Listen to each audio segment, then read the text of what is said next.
Bueno, pues nosotros somos el equipo 6 y vamos a presentar la estructura general de un programa. Comencemos con el concepto de programa. En su definición, un programa es un conjunto de instrucciones u órdenes basadas en un lenguaje de programación. Estas opciones o estas instrucciones son ejecutadas por la computadora y son interpretadas para realizar la función específica para la cual fueron diseñadas. Esto gracias a la extensión que tiene cada archivo que permitirá indicar si necesita un intérprete para correr o no, o sea, un intermediario. Hay diferentes tipos de programas. Entre ellos se pueden dividir entre dos grandes sistemas, el de aplicación o los softwares de aplicación, que son programas para utilidades de la vida cotidiana que fueron diseñados en otro programa mediante un lenguaje de programación, y los de sistema, que es la base de todos los programas, son las aplicaciones nativas que gestionan los recursos y coordinan las tareas de todos los programas en general de la computadora. Y por último, en esta definición tenemos la forma de ejecución, puede ser por lenguaje máquina o por código ejecutable. En cuanto al lenguaje máquina, pues es el código ejecutado directamente al circuito microprogramable. Se trata de el lenguaje que lee el hardware, y en cuanto al código ejecutable se trata de unidades de programa. Aquí son las instrucciones de compilados y que están enlazados con librerías para las cuales se necesita un intermediario, ya sea un programa que se dedique a correr cierta extensión de programas o alguna aplicación nativa. Y el código abierto es en el cual pues podemos leer e incluso modificar al programa, las funciones del programa. Los atributos y características de un programa. Dentro de ellos se encuentra la confiabilidad, advertir de errores, que estén bien estructurados, documentado y comprensible, que tenga una interfaz amigable, que sea fácil de usar, la portabilidad de datos, la puesta en marcha, manual de usuario, depuración y mantenimiento. La confiabilidad. El programa debe de funcionar en prácticamente cualquier situación. Al advertir de errores, el programa debe de ser capaz de advertir de errores de entrada comunes y obvios. Bien estructurados, el programa debe de ser bien estructurado, es decir, programas que utilicen organizaciones de la programación estructurada. Documentado y comprensible es que el programa sea capaz de, esté correctamente documentado, además de ser comprensible para quien lo crea, además para otros programadores, que esto facilitará las futuras modificaciones. Una interfaz amigable. El programa deberá poseer un alto grado de usabilidad, además de ser un poco intuitivo, fácil de usar. Pues debe ser el programa interpretativo, fácil de ejecutar y de comprender. La portabilidad de datos, que sea capaz de ejecutarse en diferentes plataformas. La puesta en marcha se refiere a que debe ejecutarse correctamente el programa, y en dado caso de que el programa identifique algún error, este deberá corregirlo y el programa deberá ejecutarse con normalidad. No existe un proceso de programación el cual consta de varios procesos. El primero de ellos es buscar el objetivo, es el iniciar y es donde inicia todo. Buscar el objetivo es la fase donde se responde la pregunta para qué se requiere el programa, qué función va a cumplir, qué es lo que queremos que haga, y a qué va a ayudarnos. Un programa se usa comúnmente para facilitar la tarea a alguien, para hacer algo más útil. Por eso lo que se debe tener más en cuenta como prioridad es responder la pregunta de para qué quiere, para qué se va a ocupar, y además debe de atender las necesidades del usuario, debe de siempre buscar resolver o aminorar el trabajo al cliente, del usuario, para que sea más fácil. Es por eso que después de la definición del programa viene el buscar soluciones. Para buscar una solución es primero y principal analizar el problema que se va a resolver. Se debe de analizar, no desde un concepto programable, sino se debe de analizar desde las necesidades que tiene el usuario, que quiere resolver, que quiere solventar, que quiere cubrir. Entonces, por eso que un editor o un programador siempre debe de estar acompañado, auxiliado de un experto en el tema en el que se va a tratar el programa, ¿no? Analizar el problema es analizar información, obtener datos para obtener, empezar a crear o diseñar unas posibles soluciones. El diseño del algoritmo. Un algoritmo es la especificación de datos y la descripción de los pasos que deben de seguirse para resolver el problema. Prácticamente es llevar o plasmar en un algoritmo la solución del problema que ya definimos. Una vez que se define el problema, basándonos en las necesidades del usuario, se debe de analizar, y una vez analizando el problema es más fácil encontrar una o varias soluciones propuestas, y de cada una de esas soluciones se va a diseñar un algoritmo. Y el diseño de un algoritmo nos facilitará lo que posteriormente será la codificación. Esto se puede hacer mediante un diagrama de flujo o mediante pseudocódigos, o se pueden utilizar ambos. Esto es importante que se inicie cuando ya se tienen prototipos de soluciones bien definidas para evitar doble trabajo. Un diagrama de flujo se compone por distintas fases, el inicio y el final, que comúnmente se van a representar como una elipse, la entrada y salida de datos, que representan un rombo. La entrada es la lectura de datos y la salida es la impresión. Las decisiones es un rombo que indica la comparación de valores. El proceso es un recuadro, indicará asignación de un valor en la memoria y la ejecución de una operación. Un conector es un círculo con algún símbolo en su interior que indica la forma de conexión que se usa. Una línea de flujo son flechas que indican la dirección del flujo que se sigue la ejecución del programa. Esto es muy importante porque un programa lleva un orden de ejecución, un orden lógico de un inicio y un final, y ayudan o facilitan la tarea a otros programadores para que puedan obtener el mismo resultado que nosotros estamos buscando. Es muy importante y ayuda y facilita el orden en el momento de la codificación. El otro tipo de ayudas son los pseudocódigos. Es una combinación entre el lenguaje natural y palabras reservadas usadas en lenguajes de programación. Aquí en lenguaje natural se refiere a que podemos hacer uso de las palabras que tienen relación con el problema que se está solucionando, con la naturalidad de ese ámbito, y las palabras reservadas, que son las palabras que comúnmente solo son dominadas por los especialistas en programación, ¿no? Que tienen que ver con un lenguaje de programación. Por eso se denomina el lenguaje de pseudocódigo, porque no es como tal un código, porque apenas se le están dando valores o relaciones a las palabras del lenguaje de programación respecto a las del lenguaje natural. No es entendible por el compilador, solo por nosotros, es decir, solo del que está realizando el programa, del que está dando la relación. Una relación libre pero debe de llevar cierta lógica. Con él se describe el algoritmo o diagrama anterior de una forma más sencilla y más fácil de modificar que el diagrama. Nos facilita muchas cosas por su fácil entendimiento, por su simplitud, pero hay que notar que también lleva el mismo orden que se debe de cuidar siempre para facilitar la programación. Un problema que presenta es que no tiene normas o que no está normalizado, que no tiene ciertas reglas, y eso hace que muchas palabras que se usan no se recuerden en el lenguaje de programación, y eso varía de un programador a otro. Si por ejemplo un programador puede dar una palabra a cierta acción, otro programador puede usar una palabra distinta pero se refiere a la misma acción, lo que va a generar una confusión. Es algo universal y debería ser comprensible por cualquier desarrollador.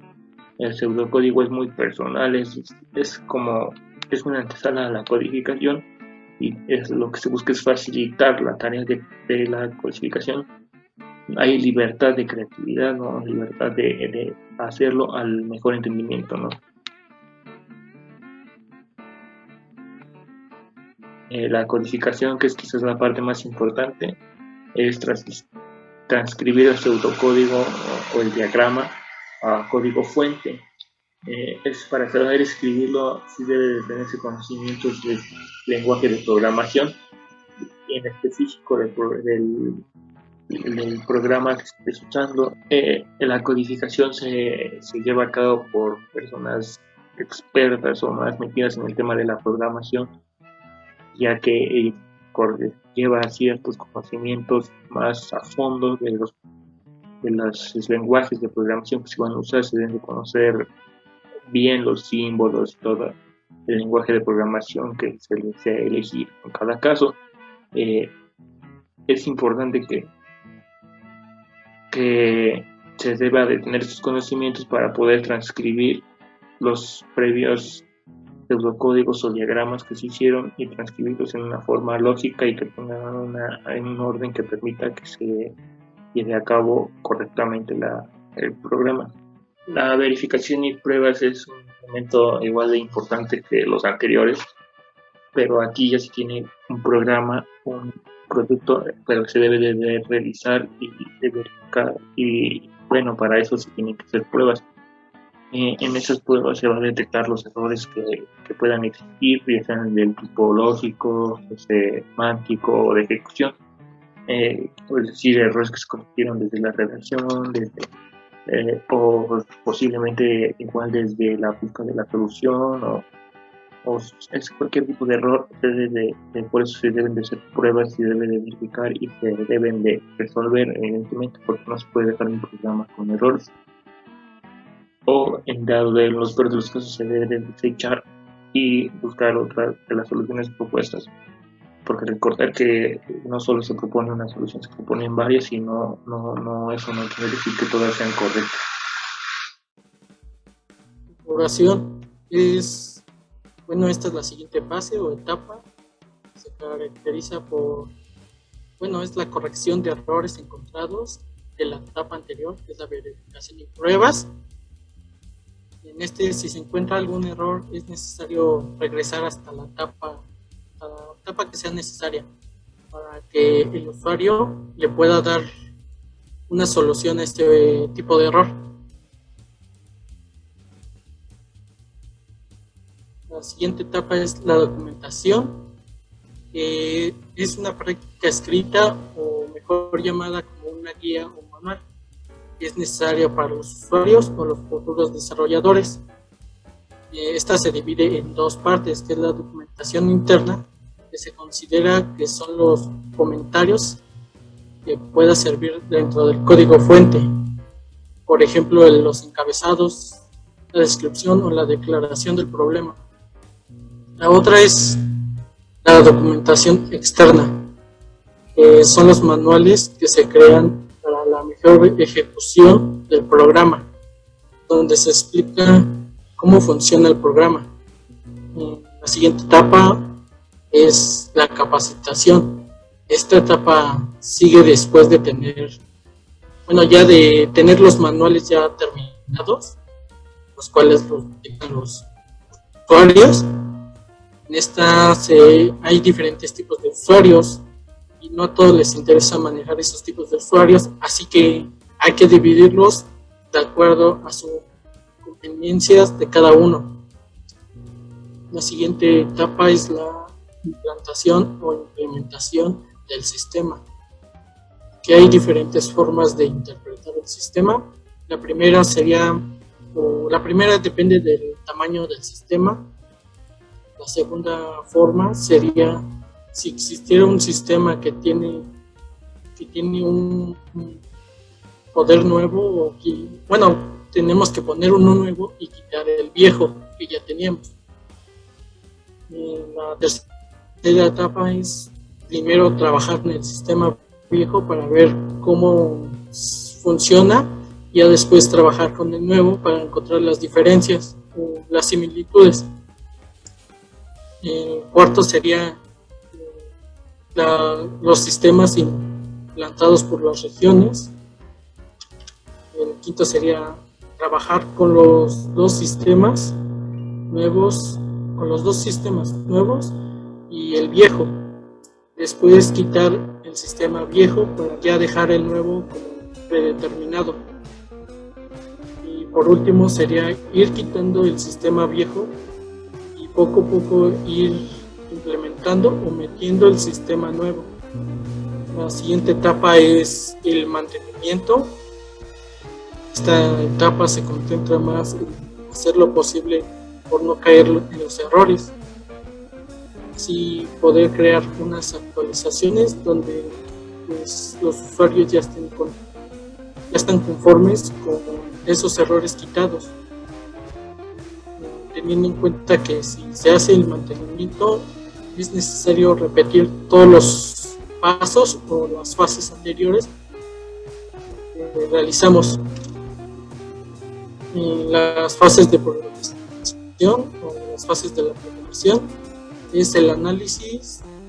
En cuanto el análisis se trata cuando se tiene o se piensa la idea del problema a ejecutar. El siguiente paso sería el diseño, que es la creación o la planeación de un algoritmo con los pasos a seguir o a realizar. Después el tercer paso sería la implementación, que son todos los pasos del algoritmo que se transforman en un código, lo transforman en un código Pascal y ese se plasma en el programa que estamos realizando.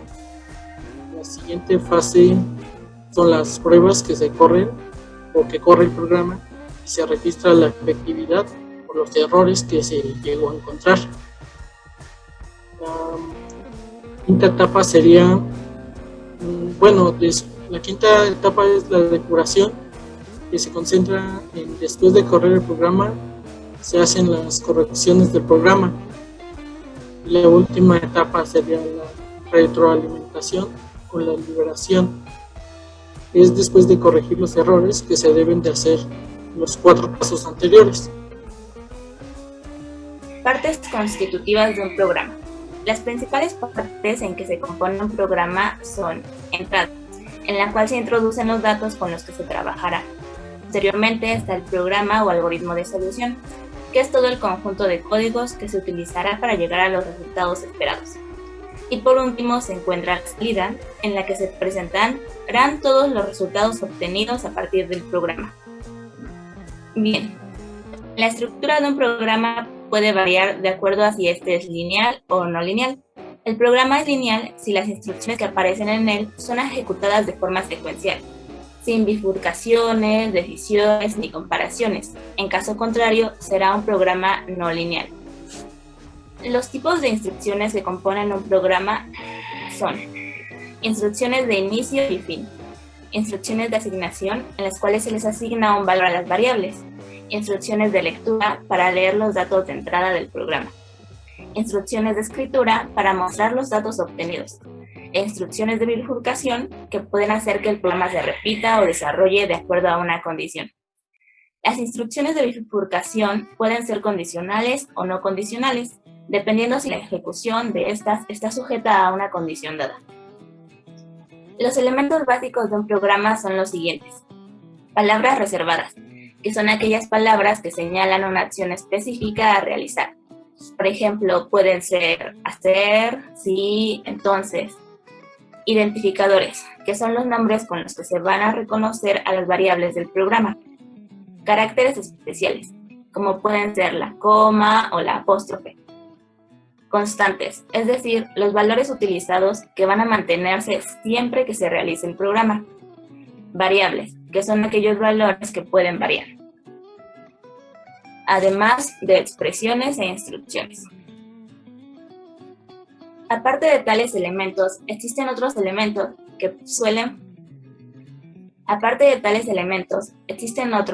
formar parte de los programas, como son los bucles, que son segmentos del programa cuyas instrucciones habrán de repetirse una n cantidad de veces mientras se cumpla una determinada condición. Los acumuladores, cuya función es el acumular valores resultantes de sumas sucesivas.